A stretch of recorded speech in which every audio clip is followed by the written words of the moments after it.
yourself back to the podium. That was a great marketing question, leaving us on a point of a tease.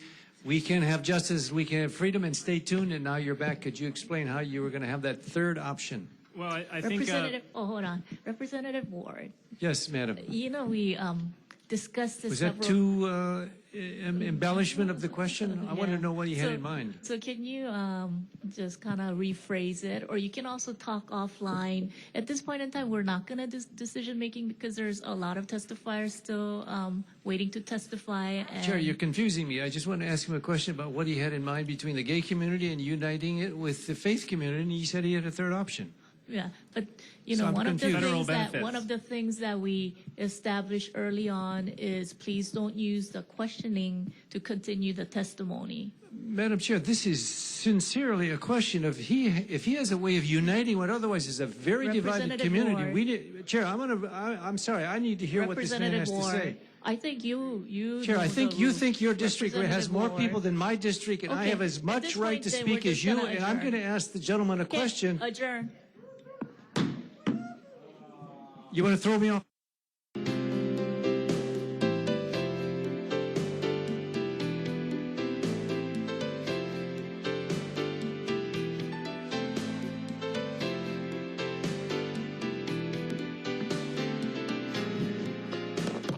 Yeah, I was just joking.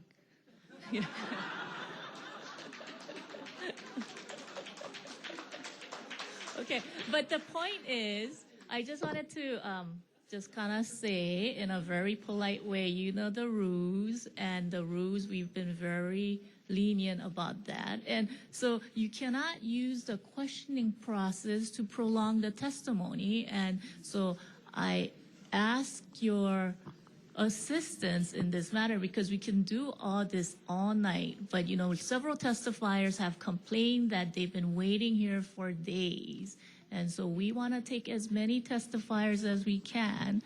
I think those please go testifiers ahead. would like to hear what I have to say, if I may, Madam Chair. If there's value added, please proceed. He should have said it earlier. Representative Ward. Chair, it's legitimate because he said we are a divided community, we're a divided nation. He has a solution, and I think that has nothing to do with having him draw out the issue. I'm not trying to draw this out. Look, if you have nothing to add, Okay. if he has nothing to add, I'll leave it up to you, not me. This was not prearranged. But you've taken more time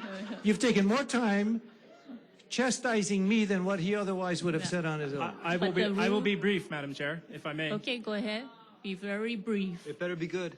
I advocate, similar to the people before me, that the problem is not a solution. We cannot solve this at the state level because the problem is federal benefits for our members.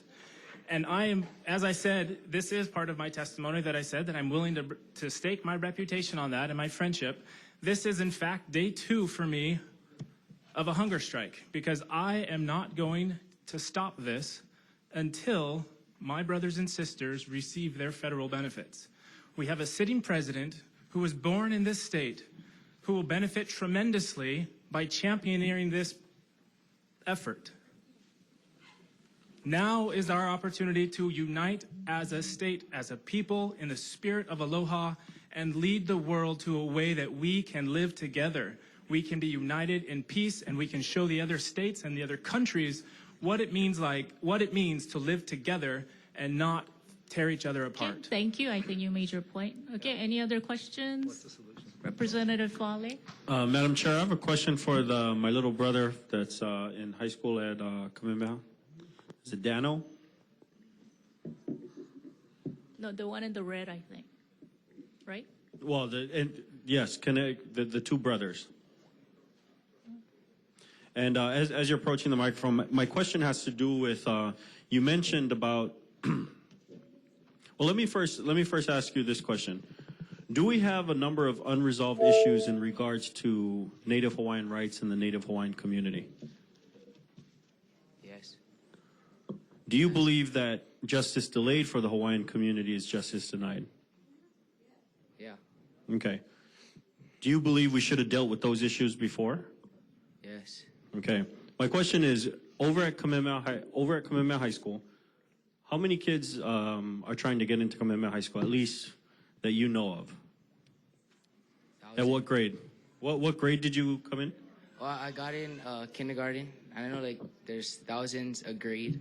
Kindergarten, 4th grade, 7th grade, and 9th grade. Still trying to apply for Kamehameha. And yeah. Like, did you? I know there's a lot because my mother worked at Kamehameha and she would do these interviews. And you don't have any idea? Would you say the majority of Hawaiian children are turned away from Kamehameha because there's not enough room for them?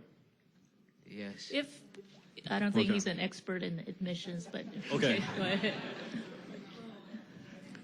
Okay, other questions? No, that's all. Thank you, Chair. Representative Bellotti. If Suzanne